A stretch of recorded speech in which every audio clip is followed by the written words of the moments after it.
Assalomu alaykum. Interfeys qismini tugatib, risovaniya qismiga yetib keldik.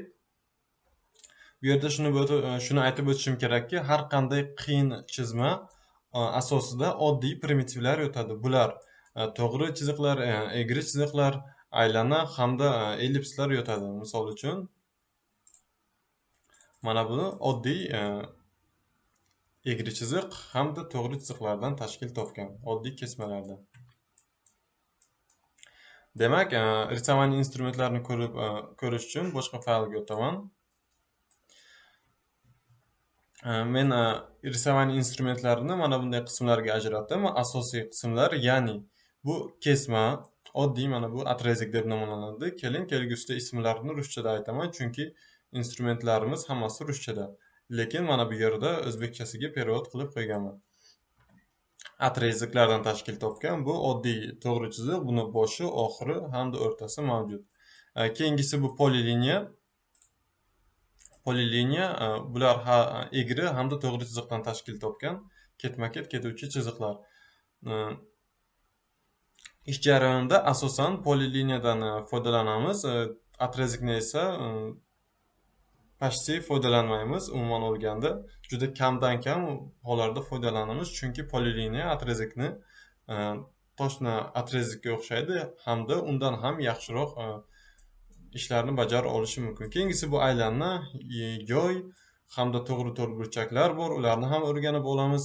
To'g'ri to'rtburchak bu yerda asosiy poliliniya deb yozilgan, chunki to'g'ri to'rtburchak oddiy poliliniyadan tashkil topgan. Faqatgina to'g'ri to'rtburchak ko'p ishlatilgani uchun poliliniyani 4 ta nuqtani berib yasashdan ko'ra birdaniga to'g'ri to'rtburchakni olish qulayroq hisoblanadi. Misol uchun buni belgilasak, mana bu yerda poliliniya deb yozilgan.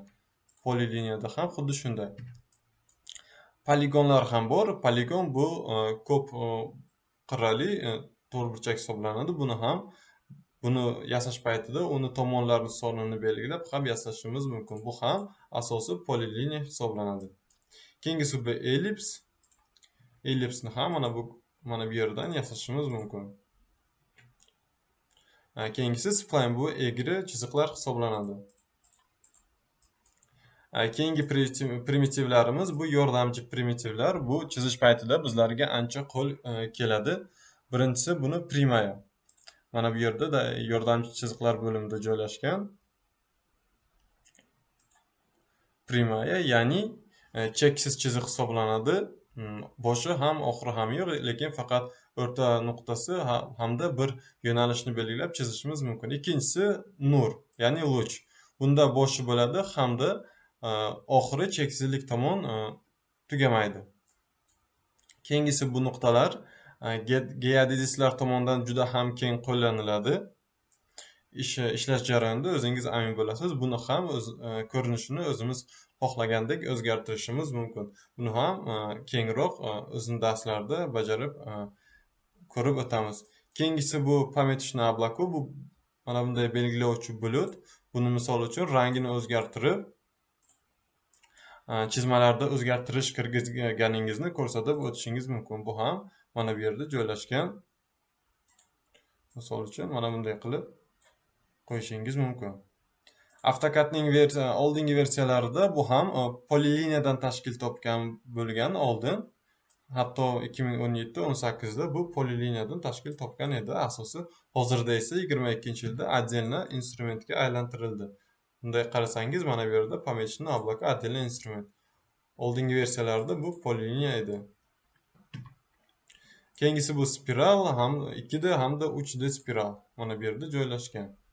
Hamda aylana. Bu ham asosiy poliliniya hisoblanadi.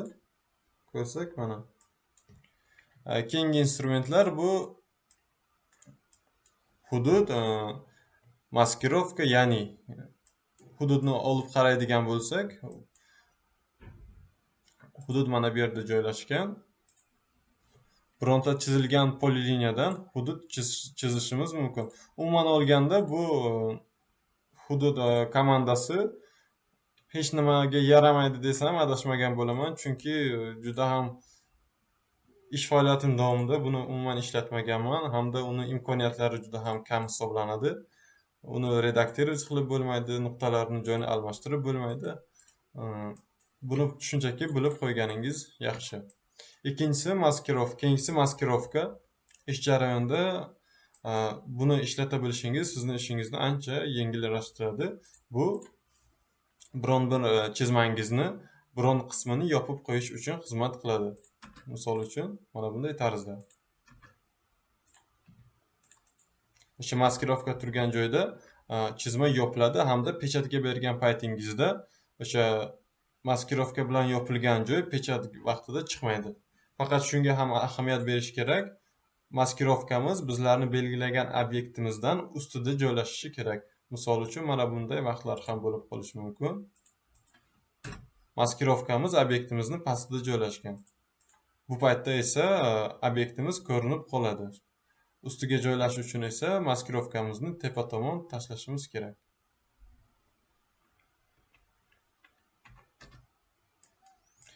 Keyingisi bu nuqtalar yoki obyektlarni biror ma'lum bir chiziq bo'yicha taqsimlash. Masalan, birinchisi bu podelit. Mana bu chizig'imizni o'zimiz belgilagan miqdorda mana nuqtalar bo'yicha taqsimlaymiz. Misol uchun bu yerda 1, 2, 3, 4, 5, 6 taga taqsimlangan. Bu yerda esa razmestit. O'zimiz bergan ma'lum bir masofa bo'yicha obyektlarni qo'yib chiqamiz. Bu yerda nafaqat nuqta, balki bloklarni ham qo'yib chiqishimiz mumkin. Bloklarni hali o'tmadik, lekin shuni bilib qo'yishingiz kerak. Bu yerga har qanday obyekt, blok yoki nuqtalar orqali podelit yoki razmestit qilib chiqishimiz mumkin. Keyingisi bu shtrixovkalar. Buni ham o'z vaqtida yaxshilab ko'rib chiqamiz. Shtrixovkalarning ham asosida oddiy primitivlar yotadi. Keyingisi bu gradient. Gradient bu bir rangdan ikkinchi rangga o'tib, mana bunday gradient hosil qiladi. O'ylaymanki, boshqa programmalar asosida gradient nima ekanligini bundan oldin ko'rib o'tgansizlar. Risovaniya bo'yicha boshlang'ich darsimiz shundan iborat. Keyingi darslarda har bir instrumentni chuqurroq hamda batafsilroq ko'rib o'tamiz.